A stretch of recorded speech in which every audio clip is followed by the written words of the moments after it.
Hi, CJ Coolidge here, offering a focus on the 5 things you need to know to massively improve profitability quickly. The fastest and most noticeable improvements in profitability occur when you get the full buy-in and commitment of your workforce team. Happens when your sales team gets excited to help your market with a powerful offer, or your service team is eager and interested in making your powerful solutions more evident to your customers. Your clients become so involved that they communicate the benefits you bring to their operation and to their associates. That means more customers, happier customers, profitable customers. That's what you need. Those are the fruit of a profitable for life enterprise. Now, it may surprise you, but the only way to really guarantee you'll get this is to focus on your people. How can you raise your level of productivity enough that your profitability is obvious and unmistakably impacted? You got to focus on your people. Most of my clients over the years say that their workforce is their most valuable asset, but I can't remember many who actually had any reliable way to determine whether that asset was performing up to acceptable standards. This often led them to make decisions about their people based on speculation or even business folklore rather than rational, valid, or even proven methodologies. Far from understanding psychology, or what are now years of empirical data about what drives people to incredible levels of productivity, most of the executives I talk to focus on financial systems, and they just throw bones at their people systems.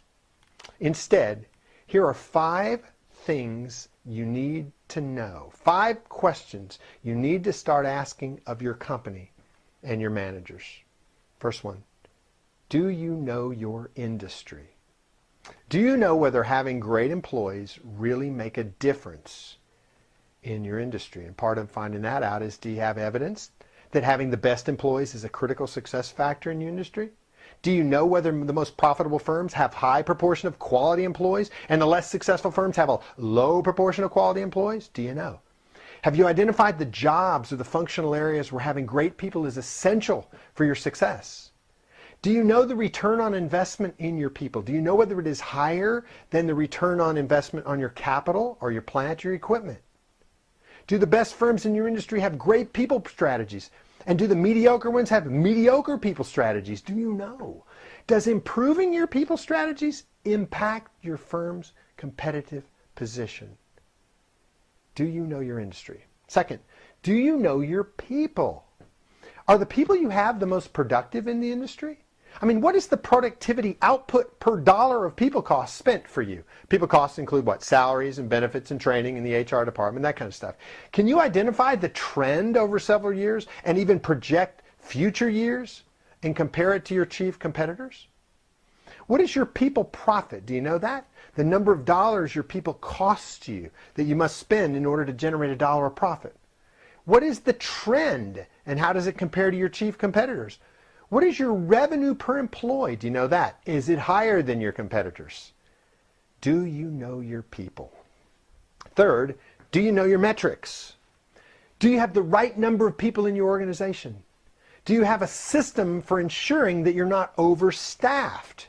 Do you compare your head count per unit of production sales to that of your direct competitors to ensure that you don't have head count fat? Are you understaffed in areas where if you added people in key areas, you would increase your profitability? Do you know your metrics?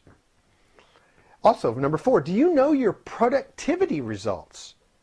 Are you overpaying your employees for the output they produce? Can you show the impact of pay on your productivity? What about pay increases? What's the percentage increase in employee performance as the result of every 1% increase in pay? Does paying top dollar matter? Do the employees paid in the top quartile of the salary range produce proportionally more output than those paid in the middle or the lower quartiles? Can you demonstrate that you've tied a higher proportion of your total compensation to productivity and company performance than your competitors? How much differently do you treat or pay your top contributors from your average contributors? And who are you over and underpaying? Can you demonstrate that you have an effective system for identifying and forecasting whether you are under or overpaying your employees? And is there any evidence that your benefit programs really attract or keep people? Question number 5. Do you know how to increase people's productivity? Do you improve the people you have? That is, make them more skilled and productive. Question, is training a critical success factor? Is there a correlation in your industry between the percentage of all people costs spent on training and the firm profitability? Do you ever check it? Does training make a difference in performance? What is the percent increase in performance as a result of every $1,000 spent on training? How can you raise your level of productivity enough that your profit is obviously and unmistakably impacted? That comes from focusing on your people.